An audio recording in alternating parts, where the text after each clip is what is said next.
বিয়ের দিনে সুদীপার বিয়ে ভেঙে আদিত্যর হাত থেকেই এবার নিজে সিঁদুর পড়ল পরমা। হ্যাঁ বন্ধুরা, আমরা এমনটাই দেখতে পাবো অনুরাগের ছোঁয়া ধারাবাহিকের আগামী পর্বগুলোতে। বিস্তারিত জানতে আমাদের চ্যানেলটি সাবস্ক্রাইব করে ভিডিওটি না টেনে শেষ পর্যন্ত দেখতে থাকুন। আদিত্যকে যখন বারবার পরমা ফোন দিতে থাকে, আদিত্য কোনোভাবেই ফোন তোলে না। আদিত্যর ফোন বন্ধ পায় ঠিক সেই মুহূর্তে পরমা সিদ্ধান্ত নেয় সে এবার সেই ঘরে বিয়ে করে নেবে।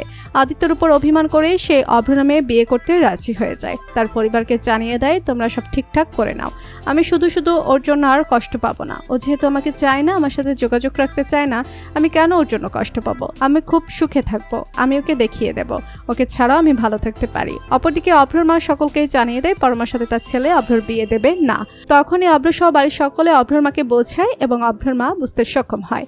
তারপরে অনেক কষ্টে রাজি করানোর পর বিয়ের কথা বলতে রাজি হয় অভ্রর মা। অন্যদিকে পরমার মা ও বাবা অভ্রর বাড়িতে চলে আসে, সেখানে এসে বিয়ের কথা ফাইনাল করে যায়।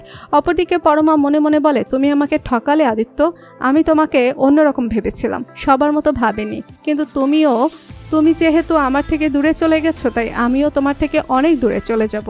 বিয়ের কথা ফাইনাল হয়েছে এবং বিয়ের দিন চলে আসে। অভ্র আদিত্যকে বারবার বাড়ি আসার কথা বললেও আদিত্য কাজের অজুহাত দিয়েই বিয়ের দিন আসবে বলে এমনটাই জানিয়ে দেয়। ছাদনাতলায় এসেই অভ্রের সাথে আদিত্যকে দেখতে পেয়ে চমকে যায় পরমা। আদিত্যকে তখন পরমা সাইডে নিয়ে যায় এবং সমস্ত কিছু জিজ্ঞেস করে। আদিত্য তখন সমস্ত সত্যিটা পরমাকে খুলে বলে। তখন পরমা বুঝতে পারে আদিত্যের কোনো ভুল নেই, তাই ছাদনাতলায় বিয়ের মণ্ডপে আদিত্যর হাত থেকে সিঁদুর পরে নেয় পরমা। তো বন্ধুরা, তোমরা এটাই চাও তো যে এভাবেই যেন বিয়ের দিনে এই সত্যিটা জেনে পরমা নিজেই আদিত্যের হাত থেকে সিঁদুর পরে নেয়? কমেন্ট করে জানিয়ে দাও তোমাদের মতামত। আর আমাদের চ্যানেলে নতুন হয়ে থাকলে চ্যানেলটি সাবস্ক্রাইব করে রাখুন, যেন অনুরাগের ছোঁয়া ধারাবাহিকের যে কোনো আপডেট ভিডিও সবার আগে পৌঁছে যায় আপনাদের কাছে।